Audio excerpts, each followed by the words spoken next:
রাজ্যে স্বচ্ছতা ও পরিচ্ছন্নতার বিষয়টি সুশৃঙ্খলভাবে করা হচ্ছে। এক্ষেত্রে সবার সহায়তা আহ্বান মুখ্যমন্ত্রীর। শুধু তাই নয়, স্বচ্ছতা হি সেবা কর্মসূচিকে জন আন্দোলন বলে আখ্যায়িত করলেন মুখ্যমন্ত্রী মানিক সাহা। মুখ্যমন্ত্রীর হাত ধরে রাজ্যস্তরীয় স্বচ্ছতা হি সেবা কর্মসূচির উদ্বোধন।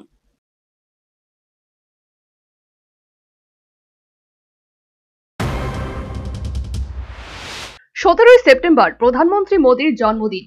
প্রধানমন্ত্রী মোদীর জন্মদিন পালনে বুধবার থেকে গোটা দেশের পাশাপাশি রাজ্যেও স্বচ্ছতা হি সেবা কর্মসূচি শুরু হয়েছে। এদিন রবীন্দ্র শতবার্ষিকী ভবনে মুখ্যমন্ত্রী মানিক সাহা রাজ্যস্তরীয় স্বচ্ছতা হি সেবা কর্মসূচির উদ্বোধন করেন। অনুষ্ঠানে বক্তব্য রাখতে গিয়ে মুখ্যমন্ত্রী বলেন, আজ ভারতের প্রধানমন্ত্রী নরেন্দ্র মোদীর জন্মদিন।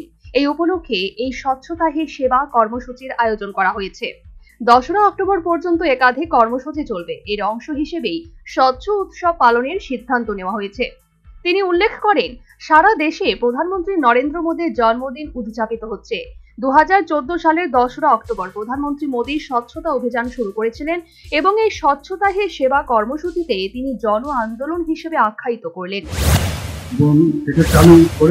মহাত্মা গান্ধীর জন্মদিন উপলক্ষে 2014-তে মাননীয় প্রধানমন্ত্রী যখন প্রধানমন্ত্রীর দায়িত্ব নেন, 2 অক্টোবর থেকে এই স্বচ্ছতা অভিযান শুরু হয়।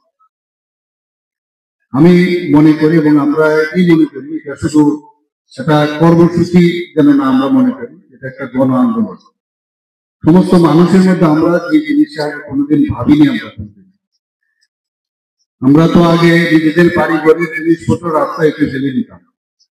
আমার ব্যক্তিগত জীবনে আমি দেখেছি যে যখন এই বিষয়ে কাউকে আমি বলতাম, এখানে আপনি ময়লাটা এখানে কেন ফেলছেন, আবর্জনা কেন ফেলছেন, তো যিনি ফেলছেন ও কিন্তু অবাক হয়ে গেছে, মনে করতে এটা রাইট, আর এখানেই তো ফেলবে, মানে বুঝতেই পারতো না যেটা ফেলা উচিত। আজকের দিনে এই যে একটা জন আন্দোলন, গণ আন্দোলন শুরু হয়েছে, তাতে করে মানুষের মধ্যে যে স্বচ্ছতার বিষয়ে অ্যাওয়ারনেস, সেটা কিন্তু চলে এসেছে। মুখ্যমন্ত্রী আগরতলা পুর নিগমের বিভিন্ন কাজকর্মের প্রশংসা করে বলেন, আবর্জনা অপসারণ, ডাস্টবিন স্থাপন এবং পরিচ্ছন্নতা রক্ষায় তারা উল্লেখযোগ্য ভূমিকা পালন করছে।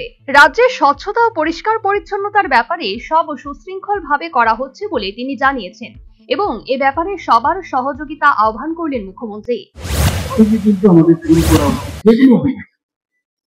ওইখান থেকে যখন আমরা শুরু করবো, মুখে হাসি নিয়ে ঘর থেকে বেরোবে না, আর রাস্তায় যদি হাসি বিলীন হয়ে যায়, তাহলে স্বচ্ছতা কিছু আসবে না। রাস্তায় পরিষ্কার রাখতে হবে, গ্রাম গঞ্জে সব জায়গায় পরিষ্কার পরিচ্ছন্ন থাকতে হবে। আমরা এত পয়সা খরচ করছি, আমরা চেষ্টা করছি যে পয় প্রণালী যাতে প্রপার হয়, ড্রেন গুলো কভার ড্রেন করছি, তো সমস্ত জায়গায় আমরাও চেষ্টা করছি। খানিকটা হয়তো বা অসুবিধা হচ্ছে, কিন্তু পরবর্তী সময় কিন্তু সেটাই আপনারা বলবেন, বা এখন কোনো ভালো লাগছে। তো সবই আমরা ডিসিপ্লিনের মধ্যে আনার চেষ্টা করছি এবং সবারই সহযোগিতা প্রয়োজন, এবং এটা একমাত্র সম্ভব অ্যাওয়ারনেস। যত অ্যাওয়ারনেস করা যায় তত বেশি।